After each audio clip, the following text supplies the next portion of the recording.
and want to put themselves first in spite of society telling them that they should be at the bottom of their list.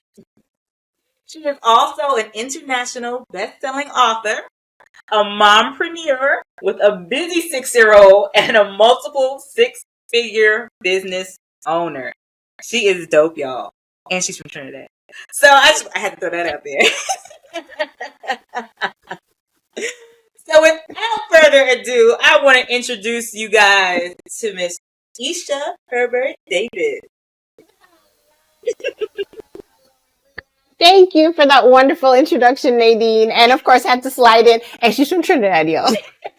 I love it. Got to. Make the plug. Had to make the plug. Yes. Well, I am so happy to be here. And thank you so much for having me to talk about 3 ways to experience self-love through travel. It's definitely one of the topics that is near and dear to my own heart, because it definitely speaks to my journey over the years as a young professional Black woman and navigating relationships and career and self-love. And one of the ways that I was able to get back to self-love was through travel. So I'm really, really excited to talk about this topic today. Excited to talk about that topic. Like, travel is really the thing that over the last few years has just opened everyone's eyes to, like, there's a whole reality outside of the reality that I originally envisioned for myself. You know, like there are children who are talking about, I want to grow up and travel the world. Like, that wasn't a conversation when I was little. It was like, I want to go to Paris because you heard about the Eiffel Tower and that was like a cutesy teenage theme. But outside of that, we didn't know how powerful travel could be. And I just love that we're just now starting to find this out. And it's like, oh man, look at how much more I could be doing, what life could be like, and all of that great stuff. So talk about it. Tell us about it. Agreed, 100%. It definitely was not a part of the conversation when I was growing up. You know, travel was, you know, growing up as a teenager was kind of like to go see family, you know, and, you know, you'd be, buck up in a 1-bedroom apartment with like 20 of you sleeping, people in the bathtub. And that's the kind of travel that I grew up with. Okay. So you know how we Caribbean folk do. All your cousins. All the cousins, all of them, right? So that is the kind of travel that I grew up with. So as a young adult, coming into travel in a different way and realizing that it can feed your soul, it can, you know, kick off your self-love journey. You know, that was definitely not something I had the language for, nor did I have experience of travel in that way until I was a young adult, you know? So it is an important conversation. Yes. Like, oh my goodness, it really is. Because a lot of times, just as Black women, we just get so trapped in the day-to-day, the routine, you know, the things that we have to do, the things that someone else is telling us that we have to do. You know, are we measuring up? You know, there's all these questions that are just like, but it never gets to the core of who you are, right? And who you want to be. It's always about, like, what are the expectations that are laid out that I'm following or not following. So absolutely. And that actually segues really nicely into the first way, which is good. Because the first way that you can really start to experience self-love through travel is by allowing it to disrupt your routine.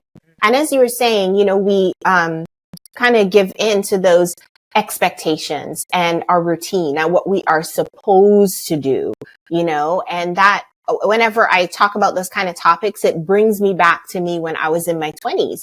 And, you know, what was happening? I was not in a good place emotionally. I'll start off by saying that. And in addition to all of that, all of everything that was present in my life at the time was not showing me that I loved myself. Like, I was working a job that I didn't really like, you know, it paid the bills. I was making more money than I'd ever made before, making more money than my parents were making, you know, and you kind of get to that place financially and you're like, okay, well, this is a good job. That's what you've pretty much been conditioned to, especially as you know, young Caribbean Black women, right? We're conditioned to get the good job, right? Yeah. So had a good job, wasn't happy at all with it. I was in a relationship that was pretty much a dead end relationship. We were dating for quite some time. And we're in this comfortable kind of routine. It's not that he was a bad person or I was a bad person. It just wasn't really exciting to me. It just wasn't really filling my cup in that sense from an emotional perspective. Yeah. I had people in my life, like my friends, who were very negative, did not share my passion for life in the same way that I did. Were part of the talks when we got together for our, girl brunches or lunches or whatever, or just wine party, whatever, you get together with your girls and you're chilling, whatever. The talk was just very limiting. There were just limits in the talk. Like, oh my gosh, there's no good men out there. Oh, you can't make any more money. Oh, girl, we all broke. Like the just the negative talk, right? And I know there's many of you who are listening, you're going to be like, yeah, that's what's happening in my life too. But it's a part of our routine. It's a part of what we are accustomed to. The people in our circle, that's the life that they live as well. So it's not like we have an example to look out and be like, oh, maybe this could be different, So travel for me was that disruption of the routine. And it really started out as my annual escape. And now I'm solely talking about Trinidad Carnival, right? So when I started going to Trinidad Carnival, now this is back in 1998. So this is a long time ago. Yes, it was a long time ago. It really was. It started out as an escape, just an escape from that life, from negativity or from whatever I was going through in my, whatever drama was going on in my relationship, from work. It really started out as an escape. But as I began to continue traveling, to go to Trinidad Carnival every year, what I came to realize was it disrupted my routine and I saw something different. Every Trinidad Carnival trip, I saw something different, whether it was coming back to my real life and being like, what is really going on with this relationship? Like, for real. Like, why are we fighting all the time? Or why are my needs not being met? Why do I not feel as happy as I feel when I am traveling, So it's kind of like the slow recognition through the disruption of the routine and then making the decisions to make changes and do it, right? And that's really the first way, travel disrupts your routine. And that for me, if your routine is not serving you in the best way, that disruption of routine on its own is self-love. Because you are breaking the cycle and it's up to you to recognize that you're breaking the cycle. And secondly, try to make changes to do something different, So that's for me, self-love. Disrupting the routine is just self-love. Thing that really stood out to me in what you were saying is being in that relationship and feeling like this is it, right? You're having talks with your girlfriends and it's just like, yeah, this is what life is. Like there's this uncomfortable acceptance of the bare minimum. And you have that opportunity to step out of that and have this amazing, like, just, and we talk about Carnival being this freeing experience, but just to have this complete freeing experience and realize, no, I can feel something else. I can feel more. Like there is more. Like that's powerful. And I don't think people really recognize what that is if they just, it's just something you have to experience. Like I always push solo travel because I feel like that was solo travel for me. Like that moment of being like, I can experience more. Like I can feel what it is I really want to feel. So now how do I replicate that in my real life? Right.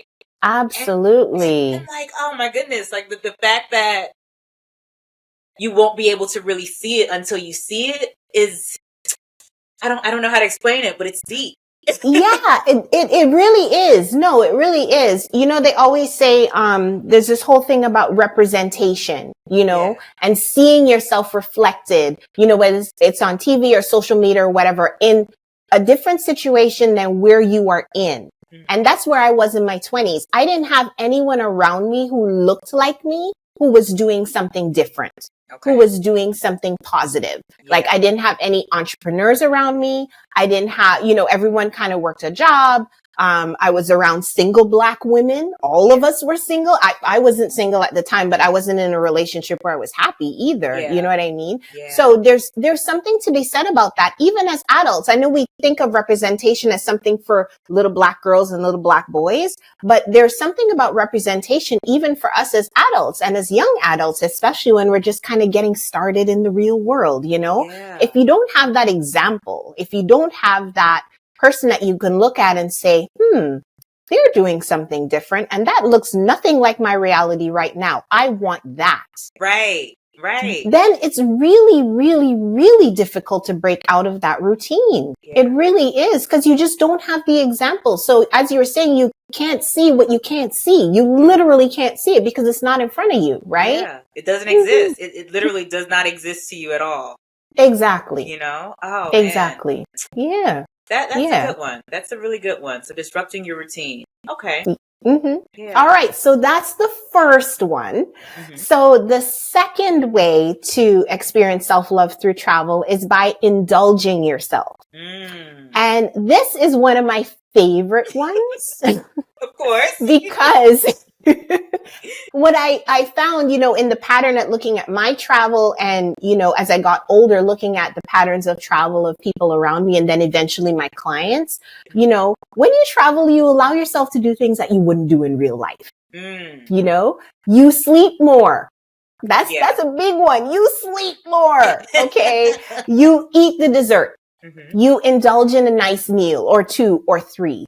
You essentially live your best life when you're on vacation. So why don't we live our best lives in our real lives? Yes. Right? That piece about indulging yourself is definitely something that I absolutely love about travel.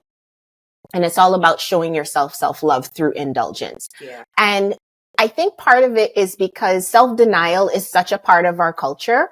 We, are rewarded or we feel virtuous when we deny ourselves the dessert or when we say, oh, I'm surviving on 3 hours of sleep today. Yeah. Those are seen as badges of honor and they're seen as things that we should feel good about. Right. So the whole self-denial piece, when we get back home after we're done traveling and we've had more sleep and we're feeling rested and we're like, we ate all the food that we wanted to eat. We get back home, we go back to that routine again of self-denial, so we go back to the 4 hours of sleep. We go back to having a crappy diet, our bodies feeling unnourished, our souls feeling unnourished, not treating ourselves, even if it's small indulgences, not treating ourselves to nice things and really denying our best life once we get back to real life, which is crazy, right? Yeah. It just doesn't make any sense. So through travel, I realized that I didn't have to deny myself. Why would I do that? Why am I doing this? Right? Why should I wait until I travel to do nice things for myself, to feed my body properly, to get good sleep? Why would I deny myself all of those things in my regular life? Because if I implemented it into my regular life, I could do so much more. I could have, think about it this way.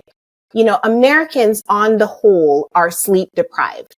Imagine we do so much on so little sleep. Imagine if we all got a good night's rest, all of our needs were met, our bodies were nourished, we were exercising, and we are literally living our best lives every single day. How much more good could we do in the world? That's a great point. And it's not about piling on the work, but it's about doing things that nourish our soul and really through that process nourishes other people as well. Right? Like imagine what we could do if we were all whole, feeling like we were whole and rested and all of these really great things, right? Like we could do so much. And it's so interesting because at the same time, you're like, when you know that you don't have sleep and you haven't nourished your body and you have all of these things that you just need, your attitude sucks, right? Like even if you're trying on the surface to keep it together, that ultimately your attitude sucks. Like you're irritable. You don't feel Absolutely. like your best. You just feel like, ugh, you know. But when you think about it, you're absolutely right. Like if I'm feeling cruddy for whatever reason, I can pull out one of those characteristics from my last vacation and just do it. Even if it's let me drive down the street and go to that cafe with the great cakes, and just have me a slice real quick, Yes. Let me sleep in one Absolutely. hour later and call my boss or whatever and say, hey, I'm going to be an hour late. I mean, I don't know how feasible that is, in some cases. However, just let me go to bed 1 hour early. Just these little things that you don't think about. Like if I do it on vacation, it makes me feel good. How can I slip a little piece out here and there in my real life to make me feel good? That is such a great point. Like, cause that's exactly what we do. I think my whole, like leaving my job, becoming an independent contractor and all of that was a part of that. Like during the pandemic, teaching from home, I went to Mexico for 3 weeks and Mm-hmm. continued to work. And I was just like, I like this feeling. I like getting up in the morning, handling my business, I have my classes in the morning. And in the afternoon, I'm at the beach, eating a taco. I am living my best life. Like I am in the moment. And then after 3 weeks, I went back home and, was back into the routine. But it was when I got back into the routine, I realized I don't have to be in this box and still work. I want to Mm-hmm. work from home now, like forever. Like forever. Exactly. And Exactly. that is exactly what that was my last year. I was just like, this feels good. I can handle my business, do my work, but I can still enjoy my life. Like that gave me the um what would the word be? I guess just the best work-life balance that I could have imagined for myself. Because I'm always Yes. talking about work-life balance being important. But like we were said with the last one, you don't really know what you haven't experienced until you haven't experienced it. And once I experienced the magnitude of having a work-life balance where I'm teaching US history in the morning and I'm on the beach in the afternoon, oh, we're making this happen. We're making this Right? happen forever. Best balance ever, right? Yes, Best yes. balance I'm eating ever. on the Yes.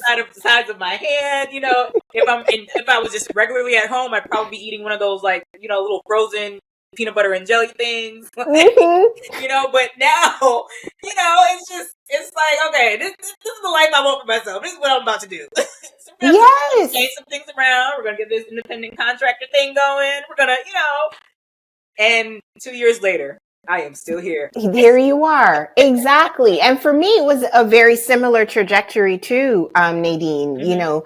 Uh, starting up my business, Events by Ashe, part-time first while I was working full-time. So I was part-time for 3 years, about Okay. 3 years, and then went to full-time. Right. Nice. So similar trajectory too. And then it was Yeah. like, well, I'm working part-time. I really like this working from home thing. I don't got to talk to nobody. Right. There's no water cooler for me to be around, Right. Good. Do this some more, and then crunching the numbers like, okay, so we did this and let's say the business did this. Could I really let go of my full-time job or could I go to a consultant model where I was doing part-time hours, and that's how everything kind of petered out over time. And eventually I became full-time in my business.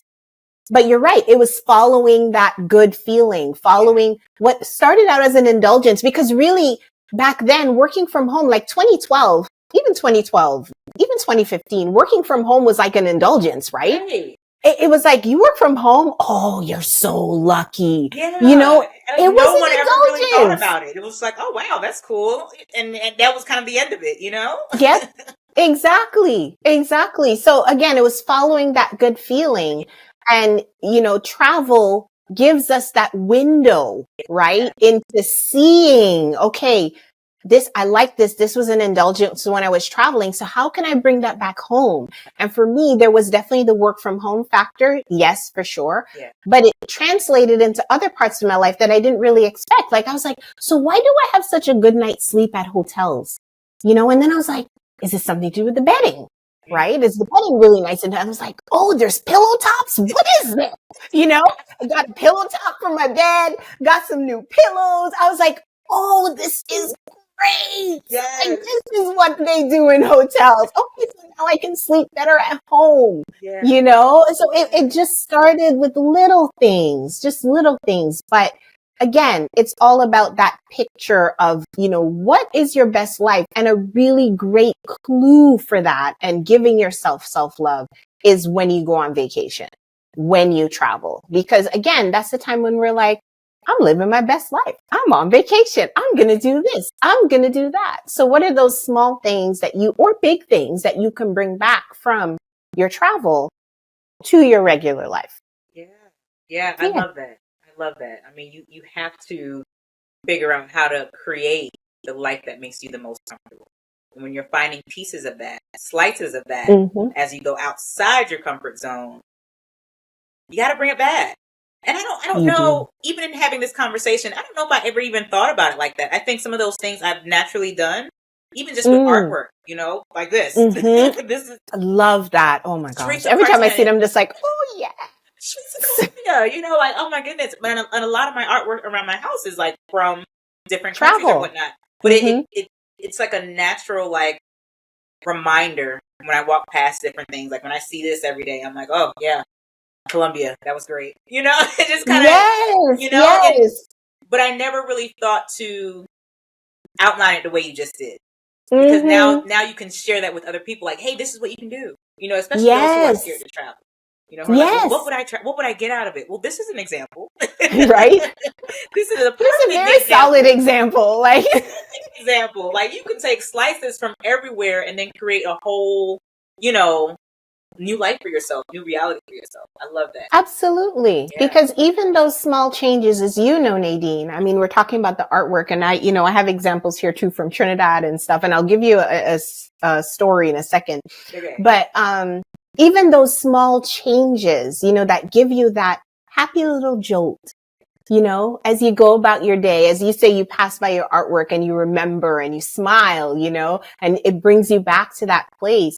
That alone, bringing that good feeling into your body, it Yes. just does so much. Yeah. We don't realize that it does so much.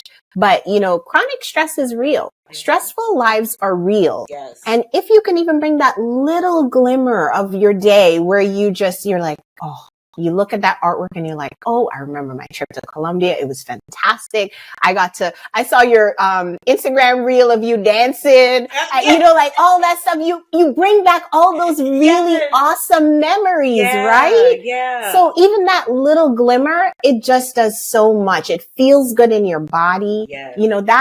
That is self-love. Just remembering those good times and bringing those wonderful feelings into your body is really good. Yeah. That's so deep. Yeah. That's so deep. So let me tell you my story. Mm-hmm. So I have a piece of artwork that I bought, 2006. And this was actually in Trinidad because I lived in Trinidad as an adult for about almost a year, actually. Almost a year. I did. Okay. And bought this piece of artwork. Mhm. I just loved the colors in it, right? I was like, oh, it's so colorful. It's pretty. I love it. I love it. I love it. Fast forward, 2015 or 16, somewhere around there. Just moved into the new house, finally framed this artwork because it was rolled up, like I didn't get it framed or anything. Finally framed this artwork and looked at the title of the artwork and the artist. I knew it was a Trinidadian artist, but I never really looked at it. I just loved the colors and I bought it. Yeah. It is titled Carnival, like literally titled Carnival. Which was so funny for me because now that, Caribbean carnivals have become such a big part of my life with Events by Ashe and, taking groups to experience it, it's just like, wow, I had Carnival with me all of these years in an artistic representation, right? But every time I look at it, again, it brings back that really happy and joyous feeling, and for me, it's just the Caribbean in a frame. Yeah. And all of the love that I have for my Caribbean roots and my Caribbean culture and taking people to experience the Caribbean, whether it be on a retreat or a carnival trip or whatever the case may be, that just reminds me every time I look at it, and it hangs right here in my office. I see it every single day. And I was like, Never even read the title of the artwork. Right. I mean, it just kind of shows how life automatically aligns itself. Like once you kind of put Yes. things out there, is like this is what I want, and then you start Mm-hmm. to see things just start to align. The smallest thing, and it just feels like, oh, this is where I'm supposed to be. Yes, absolutely. Absolutely. So that was my little story there. I love that. I love that. Thank Oh my goodness. Thank you. So we have the last way, Okay. and this one is a good one too. So when you travel, you give yourself permission to have fun. Mm. And this one, it's interesting because, you know, even as we're kids, we're taught to pay attention in class. It's time to be serious. And we take that to heart so much as adults as we get older that the fun gets pushed out of our lives somehow. Yeah. And we don't even remember what it was like to have fun after getting stuck in our little routines. And, you know, this one is really, really important because when you travel, you actually give yourself permission to have fun. Yeah.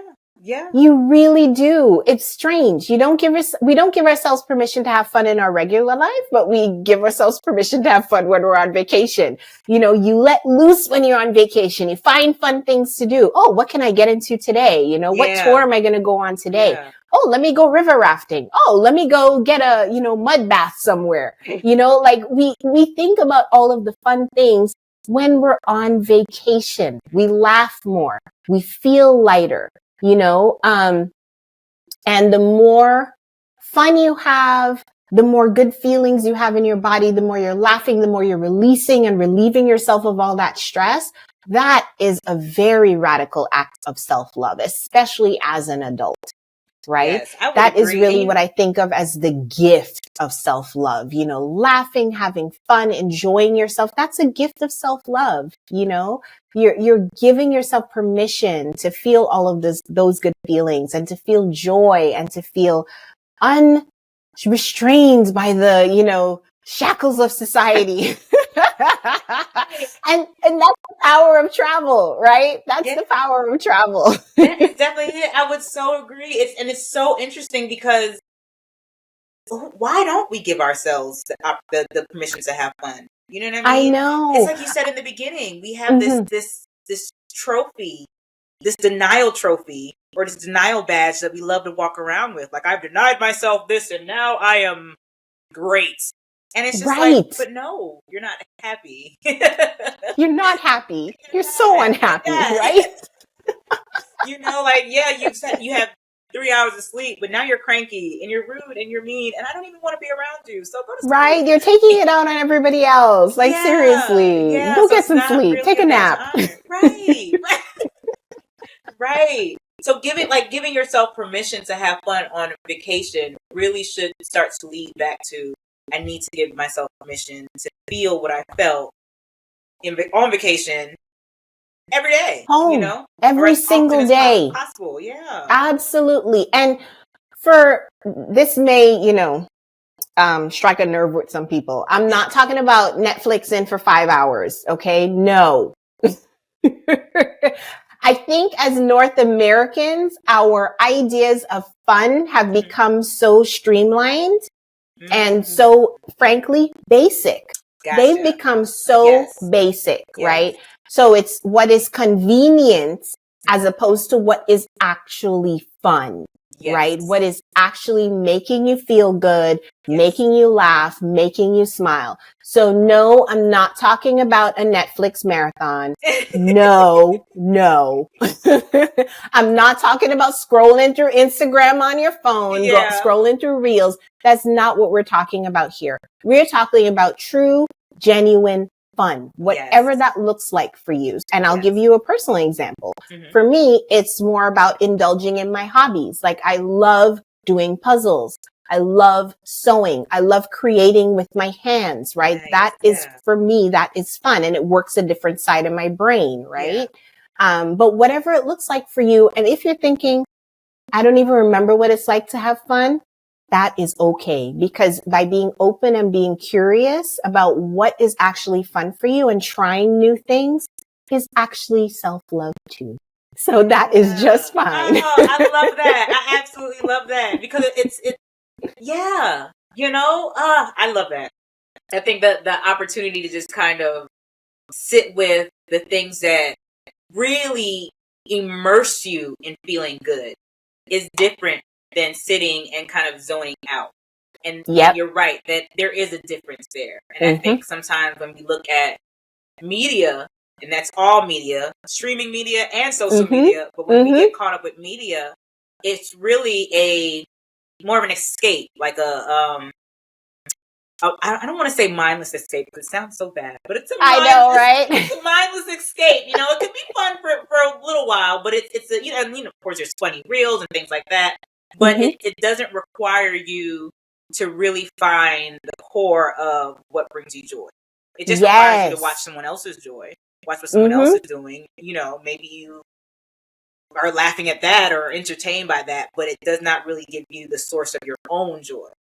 So absolutely, your own joy. I think that just hits it right on the head, Nadine. Agreed. Yeah. It doesn't bring you back to what lights you up, what is fun for you, what brings you joy. You're absolutely right. It doesn't quite hit that mark, you know. And it's, as you said, going back to what you were saying about zoning out. Yeah.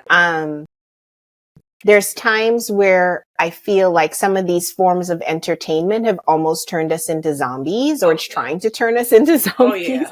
And I'm not talking about a zombie apocalypse or anything like that, okay, people? Look, don't be DMing me saying, you were talking about zombie. No, that's not what I'm talking about.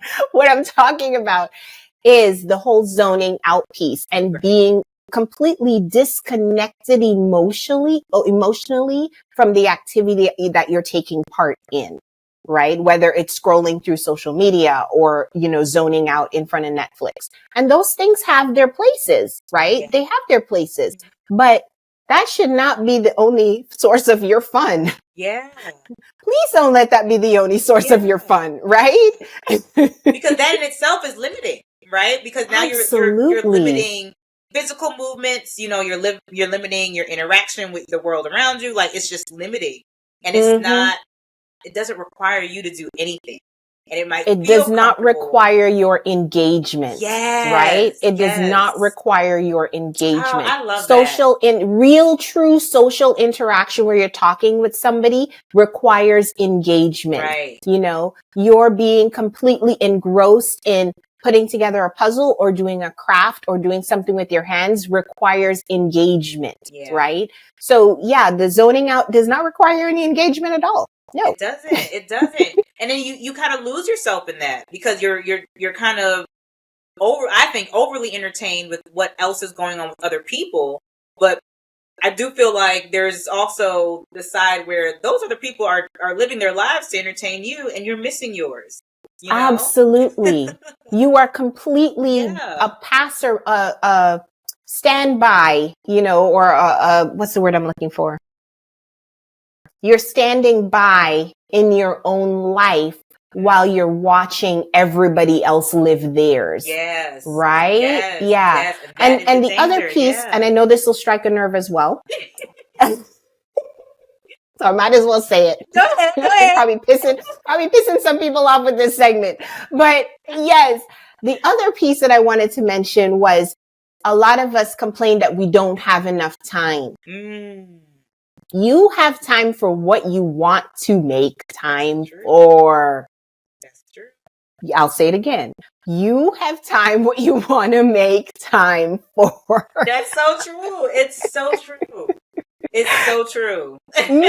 So the hours you spend scrolling on Instagram, that's time you could have used doing something else. Yeah. The Netflix binge that you did, that's time you could have used doing something else that's really going to feed your soul, that's going to engage your brain, that you're actually going to enjoy. So if your first thing is saying, well, I don't have time to do this, really think about what are you doing with your time? Yeah.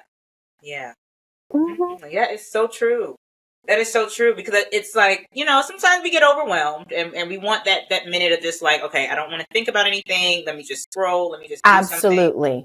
But then that has to come to an end, right? It has to stop at some point, so that way you can kind of recalibrate and get to that place where it's just like, all right, let me figure out what I need. What I need to feel good. Not just to release the feeling of being stressed, but also to fill myself back up into the feeling of feeling good. Yes. Because that's something different, and I don't think we really talk about that enough. But that's like something different. It's one thing to, let me get rid of what I don't like, but you have to intentionally look for bringing back in what you do like.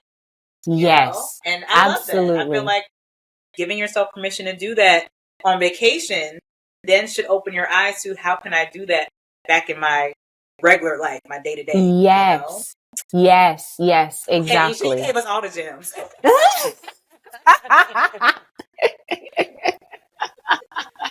I love this conversation, because I'm just like, this is so deep, because we don't talk about the value of travel enough. Right. I'm big on solo travel. I feel like people have to have some time to go and do something by themselves. Like, not just, okay, well, I did go to a restaurant or this, that by myself or whatnot. I mean, those things are good too. And those things take a lot of courage as well. But to actually plan something for yourself, decide what you are going to enjoy without the input of anybody else, what you're going to attend, and how you're going to engage with people that you don't know. Or do you even engage at all? Or do you have so much fun with yourself, which I do, that you don't have to? You don't need anybody else. Yeah, You're like, I'm cracking jokes in my head, like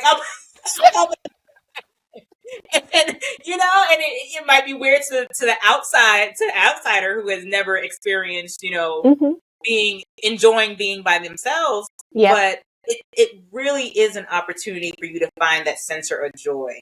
And Absolutely. that center of joy is directly connected to self-love, as far as I'm concerned. Yes, completely agree with you 100%. And it really was one of the reasons that I created the Ultimate Girls Getaway, which is our retreat that we're doing next year for professional Black women. It's a group trip. However, you are encouraged to spend time with yourself. Yeah.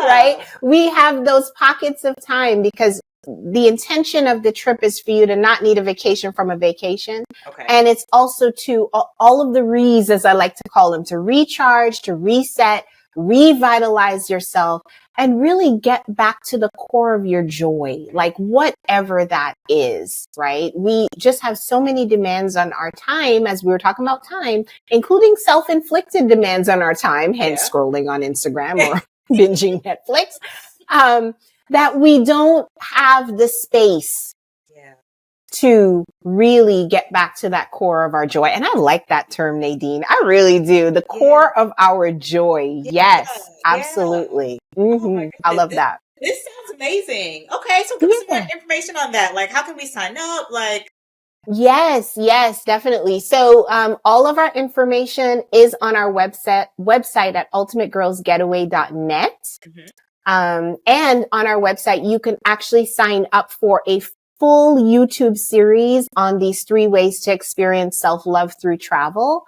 It is a series that I absolutely loved creating. Oh my gosh. I had so much fun just, filming those videos and talking about self-love through travel. And it goes deeper in terms of the 3, in regards to the 3 ways that I shared today with you all. And it's completely free. So you can sign up for that on the website. And then also on the website, you can find out more information about the Ultimate Girls Getaway that we're doing. The next Ultimate Girls Getaway that we're doing. Yes. I love that. And I love that you have space for the group and for the individual, because I feel like that is the perfect balance for one, those who are like, I need support in trying to figure out what this looks like for me. And sometimes with solo travel, you if someone else is not there, maybe you do need that support from that. But that person, of course, has to be in that space as well. But having people around to kind of create that atmosphere, I think, is amazing. And then giving people also the space to say, okay, now it's about you, go off and here you are. Here's your space, Absolutely. that can be really, really cathartic. Like being able to have both, at the same time, intentionally, created an intentionally created space to, just kind of sift through whatever emotions, whatever realities, just whatever, I think is amazing. It was very, very intentional. Like the curating of this getaway was very, very intentional. Because I definitely wanted it to be a complete retreat. Okay. Not just like a partial, on the surface kind of retreat, where you you get a massage, you get this, you get that. I wanted it to be deeper than that. Gotcha. And I also wanted it to be in a safe space for these women where they are supported and supporting each other, in their solo journeys and, coming together as a group at different points throughout the retreat as well. So it was very intentionally curated in that way, to give the space and the time for us as Black women to really, really, really get to the core of our joy. I love that. I love it. Core of our joy. Listen. Girl, you can use it. Every time I use something like, as my girl Nadine said from Traveling Black Women, listen, core of my joy. Yes, I love it. I love it. That's exactly what everything is connected to: your self-awareness, your self-love, your self-control. Like everything really resolve in my purview, in my perspective. Everything revolves around where you source your joy. Yes. And when I realized for me that it was travel, that was it. For me, it was when I moved back from Abu Dhabi, and I was like, okay, I'm going to keep traveling. This is no big deal. I'm over here by Atlanta airport. Like, we're good. But when I started to realize, like, there were like you talked about your friends earlier, having conversations that just felt so limiting. That's what I came back to. And here it is. I've just spent 3.5 years living abroad. So my whole mindset has completely changed, and within that time, I'm also traveling to different places in Asia and other places in the Middle East, in Europe. And I'm seeing life. I'm seeing all these different things. I'm like, oh, I like this. And, I'm understanding this about Islam, and I'm understanding this about, so there's all these different or new understandings that you have. And you come back and you hear people have conversations that you were once a part of, and you're like, that's actually not true. Right. It is the strangest thing, right? It is the strangest feeling. You are absolutely right. Because once you shift, you can't go back. You really can't go back. Once your limited view has shifted and you can envision a life of more abundance and a life without limits, you really can't shift back. So when you come back to those old conversations, you're kind of like, no, not there anymore. That's not where I'm at. And it's not saying that you're better than people or, but I think that's the natural ebb and flow of life as you grow, as you see different things, as you were saying, and as you shift your perspective, right? Once you see those examples we were talking about earlier, those representation examples, and you have that bigger vision, and you shift, it's really, really hard. It's really hard to ignore it. It's really hard to go back because you find yourself thinking like, well, I saw them do it. Like, you just find yourself thinking about how other people have lived their lives, or how other people have done things. I run an Airbnb. My Airbnb is ran like how it's run overseas. When I go to Airbnbs overseas, there are certain things that are just available, certain ways that the host interacts. There are just certain things that make me feel more like I am renting someone's home than I'm just here. Right. And I've used that same concept to run my Airbnb. And the reviews that I get is like, this is the best host ever. And I'm like, oh my God, thank you. Of course, you always have a couple hard issues here and there, and that's life.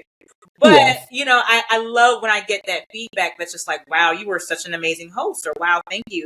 And I'm thinking in my mind, it's like, that's because I've seen how this can look in other places and how people can, feel that sense of hospitality in other places and that sense of autonomy. Because most of the places that I've rented abroad were so easy to check in and check out. that Mm-hmm. I was like, oh, that's a really good technique. Mm-hmm. I'll do that in my Airbnb. So just little things that you kind of learn just based on how other people do things. Um, Absolutely. I feel like Absolutely. staying open to that is exactly what you're talking about. Yep. Finding that way to love yourself enough to say, I actually like doing it this way instead of that way. I thought this was the Yes. only way, but now that I know that there's more, I'm gonna go for it. Yes. Absolutely. That's my attitude. Yeah. Yeah. That giving yourself permission, right? It goes back to that permission piece. Giving yourself permission to think about something differently and apply it to your own life in spite of what you may have been conditioned to do, despite what you may have been told is the right way to do, despite what everybody else is doing around you. Yeah. That, yes, is self-love. Oh my Absolutely. goodness. Oh my goodness. I feel like this conversation needs to be had more and more and more. Agreed. Yeah. I'm gonna have to share this a few times. I know, right? Like, listen to this, guys. Listen to this again. Share it with your friends. Listen again. I mean, this is what I do in my own life. I read a lot. I read a lot. If I come across something that really struck me or I was like, ooh, I need to apply this to my own life, I will read it over and over and over or listen to it over and over and over again. Because one of the laws of learning is repetition. Yes. Right? Yes. And you learn when you hear something over and over again. And then conversely, it works if you hear something negative over and over and over again. Right. You absorb that as well. So why not hear something positive over and over and over again so you can learn it, get the lesson, and apply it to your own life? So share it multiple times. I know I will be sharing it multiple times because I think this conversation is needed and it was just fantastic. Yes. Girl, it was definitely needed. I mean, just thinking about how many times I talk about travel being so cathartic and just the opportunity to just change and shift your whole reality. That I'm like, yes, somebody else gets it. Isha gets it. Nadine gets it. Now we can do girl. Right? We just need the two of us and we just need to broadcast it out there. Send it out to the masses. Yes, because otherwise you find yourself like, you don't want to be a gatekeeper, and you want the community of women, community of Black women. You just want people to feel good. And it's like if I can find something that can help you get out of a rut, get out of bad routine, whatever it is, I want to share that. So, absolutely. Absolutely. I'm with you on that. Yes. and share multiple ways. Yes, and that's what the retreat sounds like. So I'll be there. I will be there, girl.